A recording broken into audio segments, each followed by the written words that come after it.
Hey everyone, welcome to Alchemy with Zero Phase. My name is Eric, and I'm thrilled to have you here. Thank you for joining me as we explore the fascinating world of AI art and creative tools. If you enjoy the content, don't forget to like this video and subscribe to the channel for more tutorials, tips, and fun experiments. Also, if you're looking to elevate your own creative process, check out XeroGen, our powerful prompt and image generation platform. You can start using the free version today or take advantage of our 3-day free trial for even more features. Check out the link in the description or on the main channel page. Now, let's dive into today's video. Hey everyone, welcome to the video. This is Eric and you are watching Alchemy with Zero Phase. And in this video, we're going to do a tutorial on doing some specific type of inpainting. So somebody on one of my videos asked a question in the comment. He's got a situation where he's got some studio photography with a backdrop, and the problem he's having is in this particular photo there is about 1 foot or 2 feet of visible flooring in the studio below the backdrop that and it's also being partially obscured, I think, by a table and a chair, that he wanted to know if it would be possible to get rid of that without changing the size of the image, meaning not extending the image, not cropping it, but using inpainting to carry that image on or to extend the image. And so I hope I understand that properly, and we're going to go through and I want to show you how to do that here. We're going to show 2 different ways.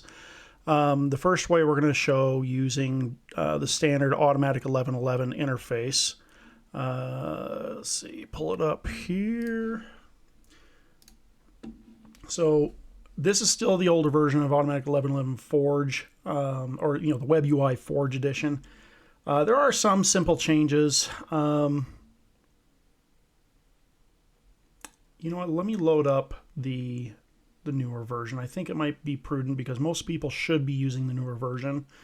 And the only reason this is up and running is this runs the back end to the image generation side of my online prompt generator.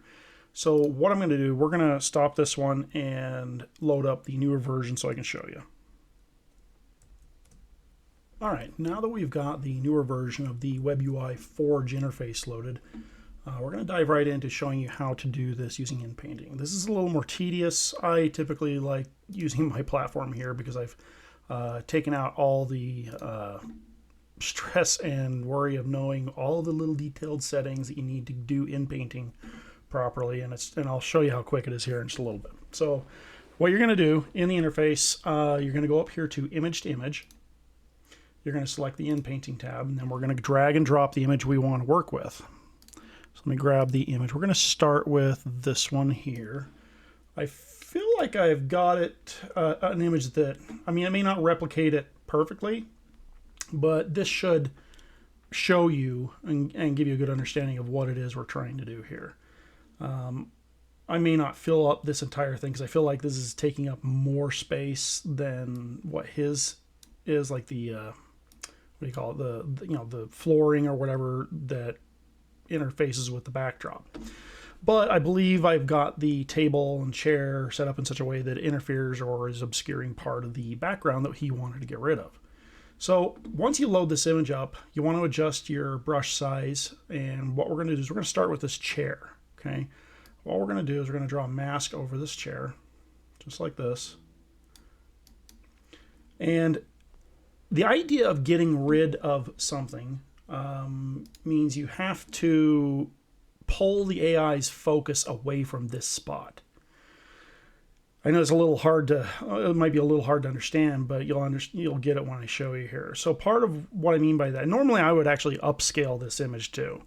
When you upscale it, you have more to work with, but we're going to do this anyway. So the next thing you're going to do is we're going to shrink the brush down, and we're going to put a little dot out here. What this does is it forces the AI to utilize this entire thing for context.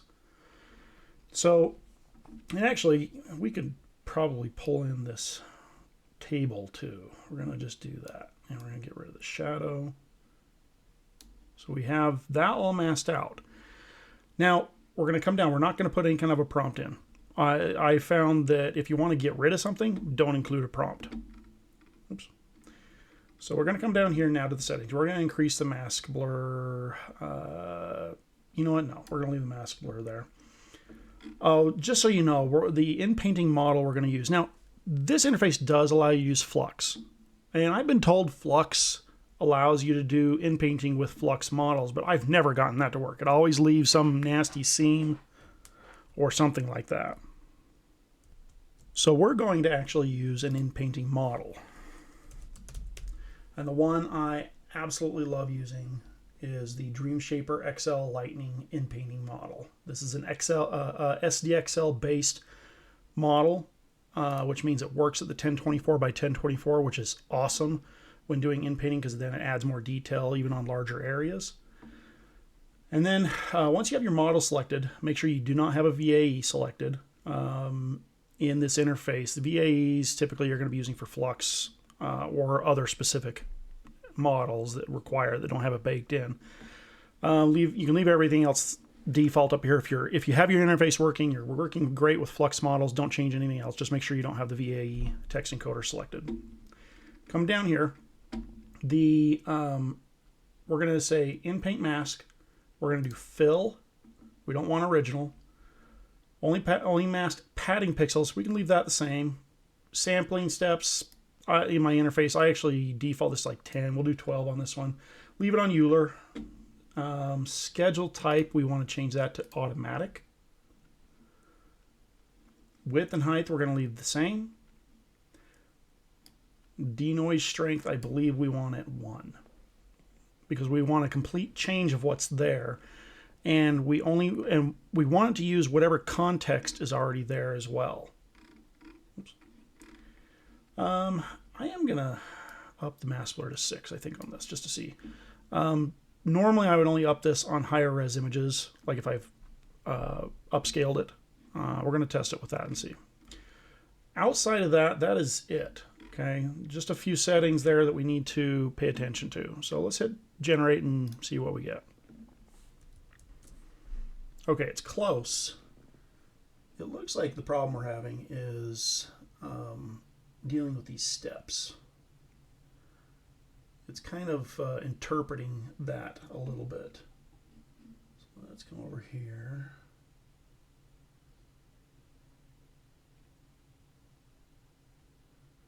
I think we just want the reset. Yeah, there we go. So let's take another whack at this. You want to give the AI plenty of surrounding context. When it comes to right here next to the stairs, that might get a little tougher. We're just going to try that and see if that works. And then again, we'll just come over here. We're just trying not to touch the... we got the stairs there a little bit. Let's try that and see if that works. Yeah, that was much better. So as you can see, we were able to eliminate that. It did kind of do something funky with the stairs, but I'm going to show you what we're going to do here. Now that we got rid of the table and the chair, we could get rid of the shadow too. But what we're going to do now is we are going to use a prompt at this point to extend this image down. So what we want to do now is we're going to send this image or drag this image over here, I believe. Yep. Oh, you know what we didn't do?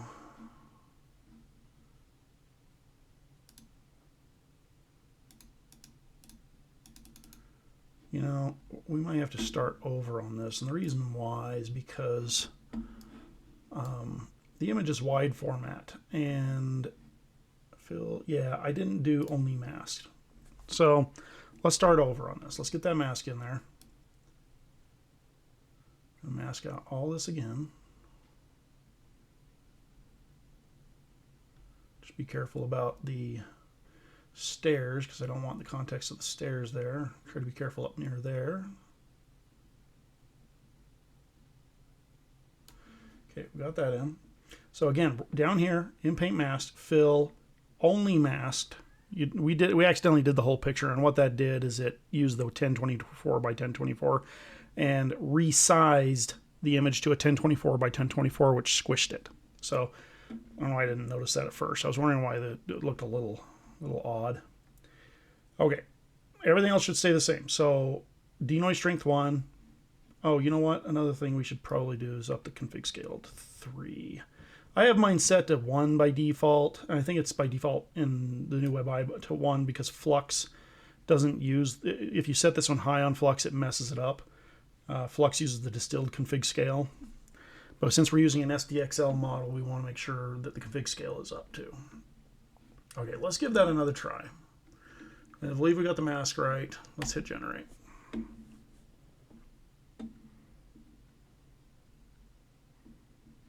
Okay, where's it getting that from?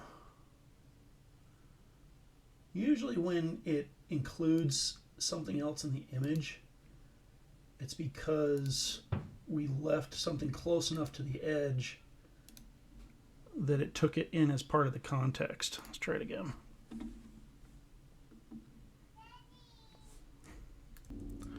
Yeah, sorry, I forgot to put the little mask point up here. I'm like, why are we still getting chairs and stuff like that? And this is why you widen this up, because then it has to focus on this entire area. And typically when you do that, the AI will just put in a generic whatever. So this should hopefully work this time. There we go. That's what I was looking for. Beautiful.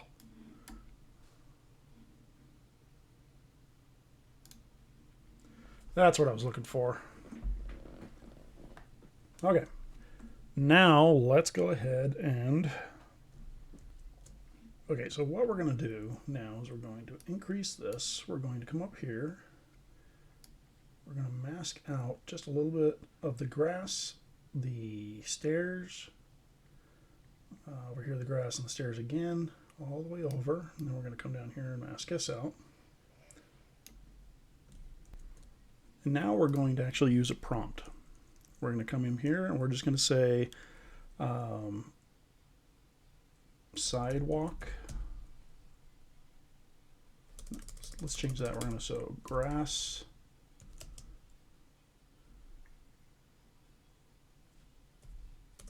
stone stairs sidewalk park strip grass curb and road. Okay, and once you get that in, we should be able to leave pretty much all the other settings the same. Steps, we're still doing fill, only masked, and in paint masked, and 1024 by 1024, and 1 on the denoise strength, 3 on the config scale. Once you get all that, just hit generate. Let's see what it does here. So it definitely filled it in, but it's not quite what I want. Could be the lack of detail in the description here. So what we're going to do, we're going to come up here and we're going to get a better description. We're going to put in a straight on view of the side of a house with a front lawn, stone stairs, a sidewalk going left and right, and a black, let's see, how do we want to put this, asphalt road. Do apologize, my daughter is here with me. We need to make sure we're on, Stable Diffusion, since we're using a SDXL model. So let's copy that, go over here. We're going to drop that into here. See if this gets us a little bit better result. We are going to up the steps. When you're filling in this much detail, it's good to give it some steps. I don't think we need more than 20 though, honestly. That might be a little overkill, but we'll go with that and see how it does. And if that doesn't work, we may actually do a whole image render instead of... we're still not getting the roadway though. We're kind of getting like a sidewalk here, but it's still projecting the sidewalk leading away from us. Photography. And yeah, let's just grab the size of the image. We're going to do whole picture and give that a try. Yeah, that turned out much better. So, I mean, a lot of these things here, you know, how everything looks a little blurry. And it is a low res image. I wouldn't worry about that. If it was a higher res image, it would do better. But this is definitely better. You get the roadway, sidewalk coming down to the, you know, or the stairs coming down to the sidewalk, that kind of thing. So there you go. You got the image filled in. Now I'm going to show you real quick how I would do this in my online platform here. So this is XeroGen. A lot of you know about it. We're going to open up the Advanced Image Gen settings. Go here, go to Inpainting. I'm going to drag and drop that same image in here. It'll open it up over here. Let's make sure we have our image scale all the way up. Let's actually open that up a little bit more. And then again, we're just going to mask out these areas here.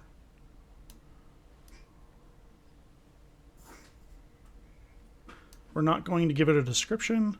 We're just going to mask this out. And once we get that done, we're already on fill mode. The mask blur set to 4, which I think should be fine. Inpainting should be fine. We don't have to select a model on this one. When we're doing inpainting, it automatically picks that. So one other thing we need to do, I am going to have to switch back over to the older version of Stable Diffusion. I am working on updating this to use the newer version.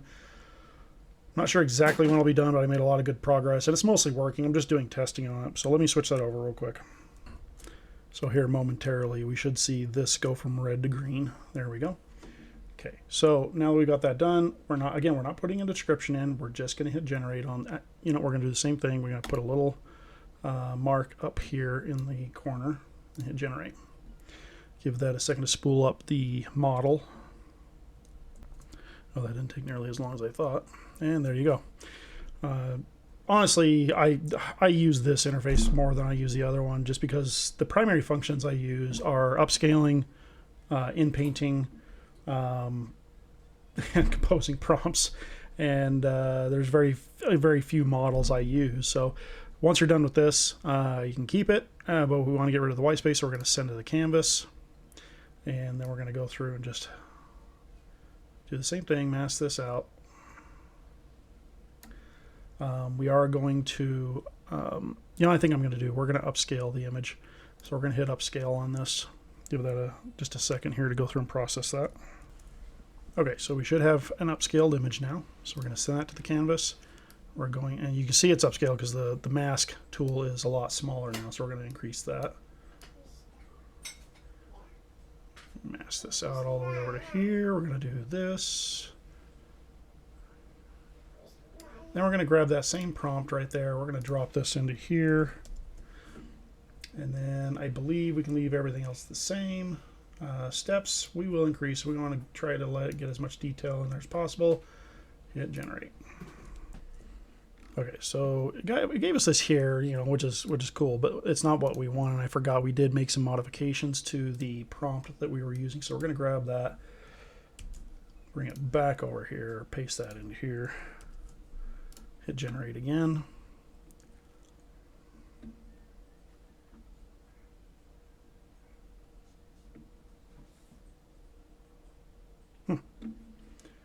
Is this the right one? Let's make sure. In either case, you can actually inpaint and do lots of various things. And this is really it's the same technique. Sidewalk extending. Let's actually grab it, throw it up here, regenerate as a, sometimes the flux prompts work better.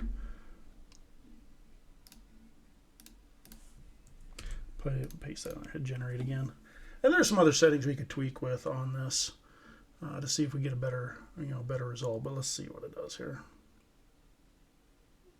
It included text. I didn't look for that. Another technique you could, I'm still getting stuff like this. So the flex prompts are, I'm not telling it no text, and for some reason it thinks there's text involved with this. So what we're going to do, we're going to just type in photography of a sidewalk side view. And then we're going to just change the mask. So we're going to reset the mask. We're only going to do this. and see if it'll just put it in a sidewalk. Not sure if it will. It's got way too much context down here. But honestly, I just want to experiment with this, so we're just going to generate on that. Let's see what it does here.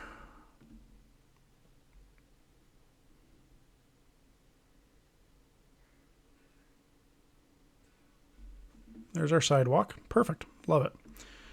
Now what we can do, now that we have our sidewalk, let's send that back up there, and we're going to just mask out. I think a key aspect of my wording there was using the word side view. It is important to kind of help the AI understand context, like where's the camera angle. So now that we got that in, what we're going to do now is photography of a street side view. And let's just check that out, see if that does what I hope it's going to do.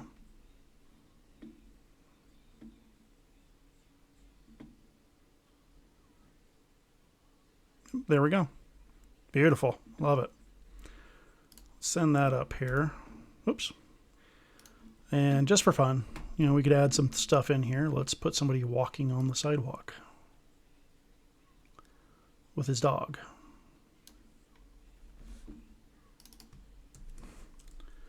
And let's see. Side view photography of a man walking his dog on a sidewalk in front of a house.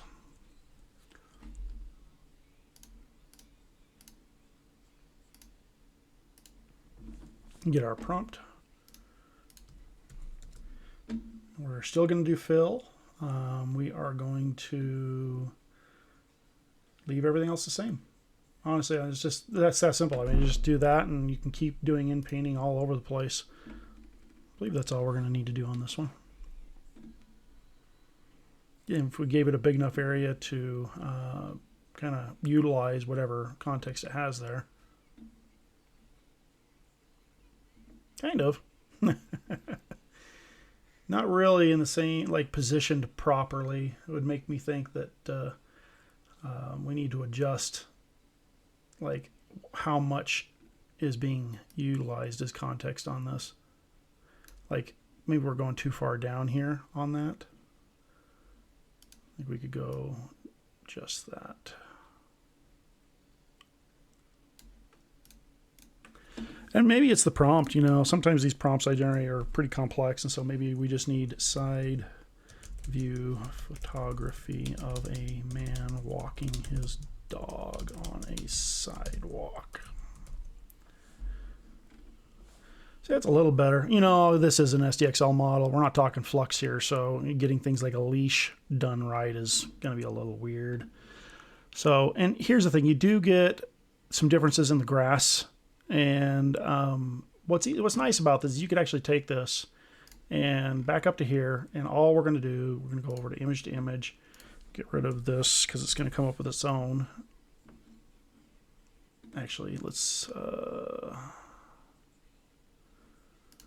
want something basic in there. So we're going to say side view of a man walking his dog in front of a house with a dark sky and a road in the foreground. And what we're going to do is turn the denoise strength down to 0.2 and then hit generate on that.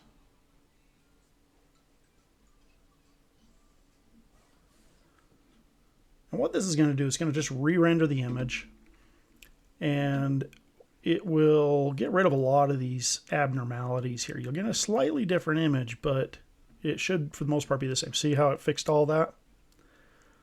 And it still looks the same. Got rid of all that, made the grass look nice, made the man and the dog look nice, got rid of that extra leash. So he's got his leash there. Dog's just following him. You know, we can get rid of this foot too, or, you know, we could actually re-render that.